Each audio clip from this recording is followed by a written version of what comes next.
السلام عليكم. في الفيديو ده هتكلم على التريز. في البداية هتكلم على شوية basic terminologies مهم اننا نعرفهم في بداية تعلم التريز.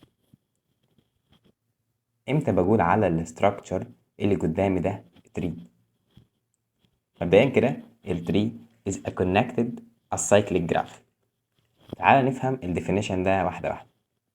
يعني ايه جراف؟ الجراف هو collection of nodes connected by links او بنسميها edges. مجموعة نودز متربطين مع بعض بلينكس. اوكي، بنستخدمه علشان نوضح الريليشن شيب ما بين الانتيتيز وبعضها او ما بين النودز وبعضها.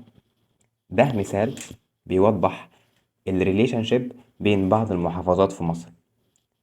هنا قدرنا نمثل مثلا اسكندرية على انها نود او انتيتي في الجراف، وكذلك السويس على انها نود او انتيتي في الجراف وما الى ذلك. اوكي، فهنا بنوضح الريليشن شيب ما بين الانتيتيز دي وبعضها. وهنا بقى نقدر نستخدم الجراف الجوريزمز علشان نحل بروبلمز كتير على الموضوع ده، زي مثلا الفايندينج شورتست باث، ان انا اشوف ايه هو اقصر مسار من مثلا اسكندريه لاسوان. ماشي، فانا عندي من اسكندريه جينا اسوان، مثلا اسكندريه القاهره جينا اسوان، اسكندريه القاهره اسوان، وهكذا. فاهمين؟ او مثلا احسب المينيمم كوست ما بين اسكندريه لاسوان وما الى ذلك. فالجراف ببساطه هو نودز متربطين ببعض بلينكس او ايدجز علشان نوضح الريليشن شيب بين النودز دي وبعضها. كده وضحنا يعني ايه جراف. طيب يعني ايه السايكليك؟ بنقول على الجراف ده انه السايكليك لما ما يكونش فيه سايكلز. تعالى كده نكتب الكلمتين دول، نكتب السايكليك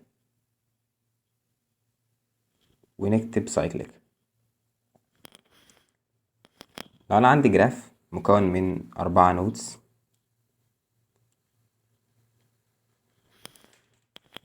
دي مثلا A B C D.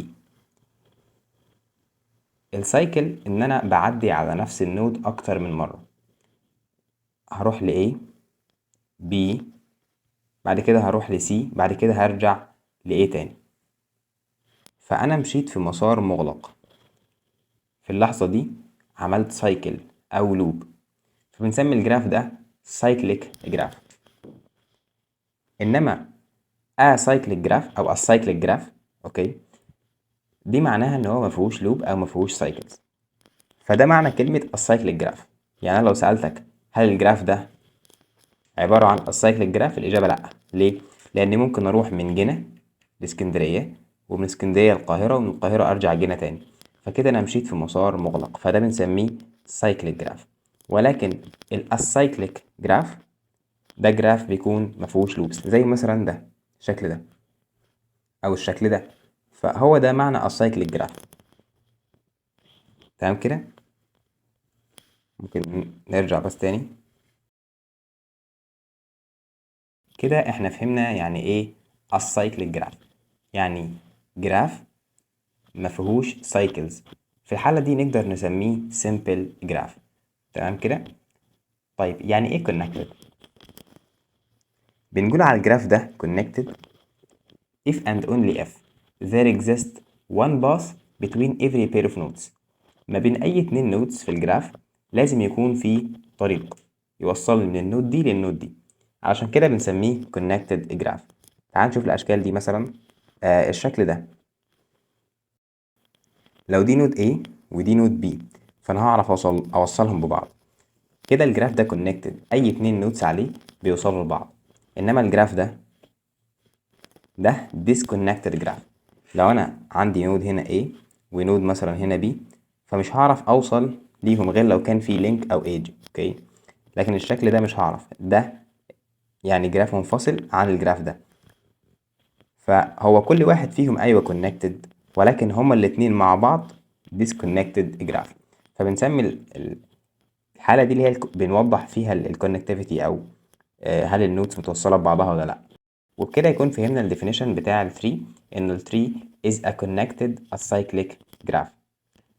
connected يعني كل النودز مربوطة ببعض، السايكليك جراف يعني ما فيهوش لوبس او ما فيهوش سايكلز. يعني لو هناخد المثال بتاع المحافظات ده نشوف هل هو تري ولا لا. طبعا الاجابة هي لا. ليه؟ لان انا عندي في لوب، فبكده شرط انها يكون تري اتكسر، صح كده؟ انا عندي مثلا لوب كده، او في لوب مثلا من جنة للقاهرة لأسوان وارجع جنة تاني، فانا علشان اخليه تري هشيل شوية ايدجز او شوية لينكس عشوائية بحيث بس ما يكونش فيه سايكلز. ممكن اشيل ده وممكن نشيل ده وده، بكده الجراف بتاعي كونكتد. كونكتد. طيب وهل هو السايكليك جراف يعني ما فيهوش لوبس؟ الاجابه فبالتالي اصبح تري، اقدر اقول عليه تري.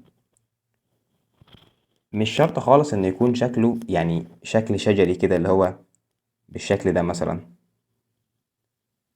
هو ده بالشكل للتوضيح، ولكن الجراف بقدر اقول عليه تري لو اتحجج معاه شويه البروبرتيز. ففي الحاله دي بسمي الجراف ده تري، لانه هي كده كده التري اصلا سبيشال تايب من الجراف، ليها شويه خصائص ومميزات عن الجراف وليها ابلكيشنز خاصه بيها. فانا مش شرط خالص انه الجراف يكون شكله شبه التري علشان اقول عليه تري، فاهمين؟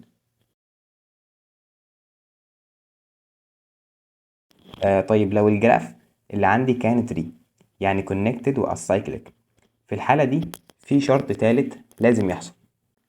تعالى كده نشوف الاشكال دي. كل الاشكال اللي قدامنا دي دول والشكل ده طبعا هما تريز. ليه؟ علشان كونكتد وفي نفس الوقت السايكليك. لو الجراف اللي عندي كان تري، الشرط الثالث اللي لازم يحصل انه n اللي هو عدد النودز و m اللي هو عدد الايدجز، لازم number of nodes يكون اكبر من number of edges بواحد. يعني لازم يتحقق المعادلة دي. جربها كده على اي تري. بص كده هنا انا عندي كام نود؟ عندي 6 نودز. لو عديت الايدجز هتلاقيهم 5. دايما عدد النودز في التري اكبر من عدد الايدجز بواحد. بكده يكون انا عندي في 3 conditions للتري. يعني لو انا عندي جراف وعايز اقول عليه تري، ممكن اشوف اي 2 condition من دول، لو حصلوا التالت كده كده هيحصل. اول حاجه الجراف بتاعي يكون كونكتد، وكمان يكون السايكليك جراف. لو الشرطين دول حصلوا واحد واتنين مع بعض بنقول عليه تري، وبكده كده الشرط التالت هيتحقق لوحده. طب لو هو كان السايكليك جراف وكان عدد النودز اكبر من عدد الايدجز بواحد، فبرضه بنسميه تري. يعني اي كومباينيشن ما بين الثري كونديشنز دول هيحقق التري. تمام كده؟ اذا التريز هي سبيشال تايبس من الجرافس، ليها خصائصها وليها انواعها اللي هتكلم عليها ان شاء الله في الفيديوز اللي جايه، وليها الابليكيشنز بتاعتها.